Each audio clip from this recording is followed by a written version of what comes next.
Los Angeles, this is my home, this is my pad, this is my stomping ground. No place like home, this is where I feel comfortable.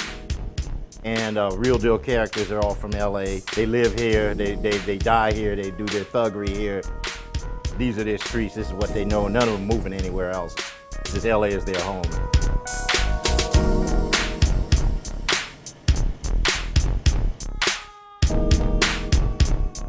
More rage for page, more slaughter for your dollar. It's a comic book like nothing you've ever seen. It's just about a bunch of dudes, angry dudes who don't back down, don't take anything off anybody. They don't work.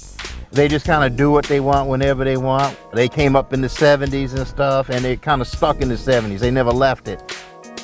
70s got kind of rough, and then gangbanging really took off at that time, and then a lot of people really got into drugs. Like, this was pre-crack, but it was like a lot of cocaine, weed smoking. I knew a lot of guys since the mid-70s were smoking angel dust. I remember a couple of concerts I was at, you see some guy running butt naked because he was dusted and shit, you know, and the security, you have to tackle him, and that's what looked like people just kind of started wigging out at that time and stuff.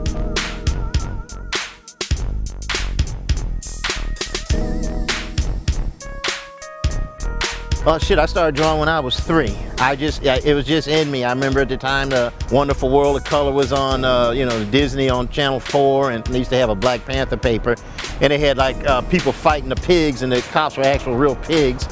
And I started drawing stuff like that, and just going, and then I started getting into more, to perspective and trying to get my characters to look more realistic. And I've taken art classes over the years, but mostly it's just me just drawing and looking at other people. Like, I was a big fan of Mad Magazine, different Marvel, DC comics. I remember they used to have eerie and creepy comics, and those guys would impress me, and I would, try to come up with my own stuff.